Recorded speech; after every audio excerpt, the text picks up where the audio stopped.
O Lord, grant us the faith, hope, and trust to put ourselves in your arms to those who have seen your kingdom. Amen. Many thanks to the choir to sing a hymn composed by my father to Nicodemus, who we read about today. And it's a great honor to be here the day we turn our clocks back and to get an early start at 8 this morning. Nicodemus is not a big character in the gospel, but a strong one for me, in part because of this story which my father put to music, but also his willingness to follow his heart, to answer a stirring that must have been within him. Nicodemus was a member of the Sanhedrin, kind of like the Bester with steroids. He just, represented the religion, the community, maybe how they were going to deal with Rome. I imagine at St. David's, he would be in charge of a couple of committees. He'd probably stay late to clean up after spaghetti night. A good guy. But in this story, he is stirred to go out and find out about this Jesus who he's heard about. He may have seen him in the temple, may have heard reports. But as a member of the Sanhedrin, he goes by night to search him out, probably with two questions. One we heard, are you from God? And if you're from God, do you have a message for us? Do you have testimony to give to us? I imagine he also went at night either to avoid the press or the news cycle of the day, or perhaps not to draw attention to a prophet who may otherwise not deserve the attention of the people. Now, we began with the Old Testament reading today on Abraham. If you're a reader, it's one of those great moments where you have 4 sentences to read. But yet they're powerful. It's that covenant where one God calls one man. And that person, Abram, says yes. He's called to give up everything. Give up your country. Give up your kindred, your father's house, and go to a land that I'll tell you about later. I'm reminded of a great line from one of my favorite movies. If I could have a nickel for the times I've been called to leave and go to a far-off land. Yeah, right. There's no chance. But yet he says yes, he does go. And he sees the land, and his name is made great. He is the father of a great nation. And to be put into the true context, St. Paul clarifies for us, this great nation, really several nations of Judaism, of Islam, of Christianity, can all trace their roots back to Abraham. And yet Paul reminds us it's not this that makes Abraham great. It's that greatness is of God. Abram was the faith he had to go.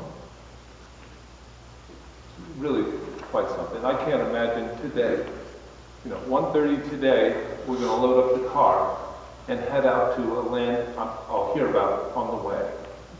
Give up my job, my relatives and friends, this parish. It would be way too much for us to even imagine. Nicodemus likewise has questions. He's come to Jesus. Maybe he doesn't know who he's dealing with yet, but he's there. He's asking for a word, and Jesus provides that. And if you read the gospel carefully, you'll see that he responds 3 times with the opening line, very truly I tell you. For me, it's kind of like the backswing in baseball. Here it comes, right? Very truly I tell you. And then he says something to the fact that without being born from above, you're never going to see the kingdom of God. without being born from above. This throws Nicodemus back. Wait a minute. Born from above? And he pleads ignorance and says, am I to re-enter my mother's womb? I don't think there's sarcasm there, but he is prodding Jesus. Explain this, please. I don't get it. So Jesus, in essence, says the same thing again to Nicodemus. Without being baptized of the water and the Spirit, you will never enter the kingdom. And clarifies, listen, Nicodemus, flesh gives birth to flesh. What I'm talking about, spirit, giving birth to spirit. As Paul would say, flesh, law, the wrath of the law and death versus the Spirit, the promise, the hope that we have, leading to the concept of eternal life. I was thinking today not just of my father, but of my mother, who delivered me at Princeton Hospital 64 years ago today. And it's pretty remarkable. I remember whenever they referred to my birth, it wasn't about me, it was about my being delivered at the hospital. You ever heard that term before? It's an interesting word because it takes me out of center and puts my mother's work first, that she gave me over. She delivered me. It also, grammatically, 7th grade, you'll notice in the sentence here, that it's an indirect object. I become not the goal, I'm not the purpose, I'm an indirect object, and important, but just, listed as part of the process. The reason I mention this is that Nicodemus is being asked to be re-delivered, to be given, as you were, a spiritual deliverance, to be given over, so that God's work can be manifest. And aren't we called to be given over in this Lenten period? Back to God. Give it all back to God. Like the prayer I've often said from here, my favorite prayer of St. Ignatius, take and receive, O Lord, our entire liberty, our entire being. All that we have, all that we are, you have given us. And we give it back to you to be disposed of according to your wishes. For in thee are we rich enough, nor do we ask for aught besides. This is really the point where I felt the deacon needs to wrap this sermon up and sit down. But I'm not going to.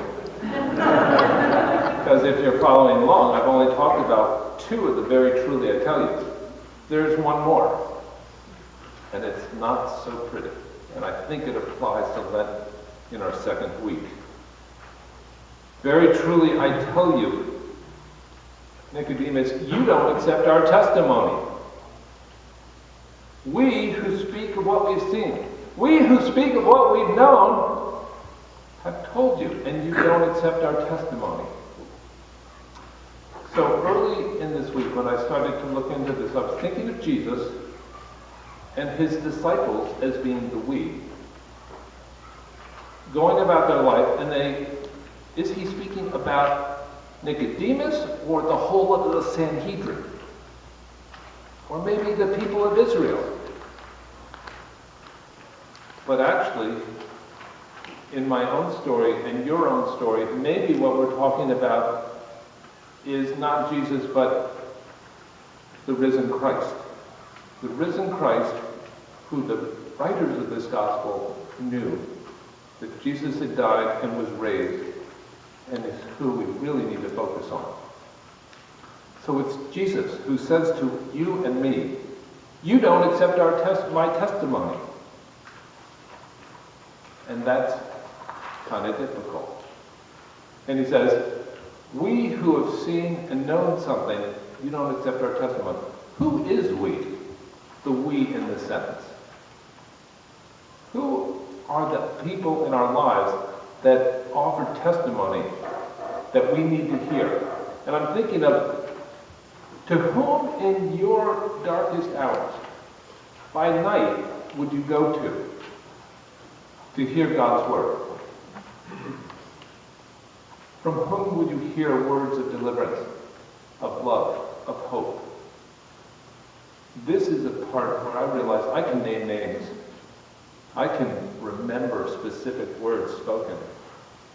And it wasn't the people who offered it. It was the word that came through them to me, or the actions done by friends, acquaintances, and so on. And it's not about the messenger, it's the message.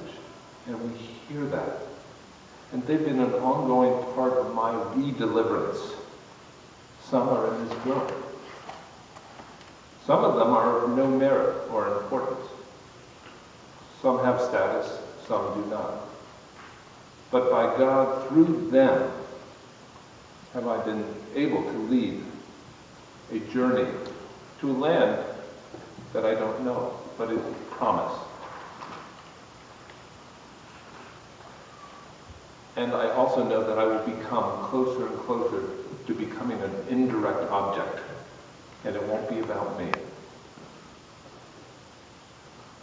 And this Lent, perhaps our prayer should therefore be twofold. O Lord, send us your re-deliverance in the testimony and presence of those in our lives today who have seen your kingdom. But also grant us the faith, hope, and trust to put our trust in them who have seen your kingdom and us into your arms. Amen.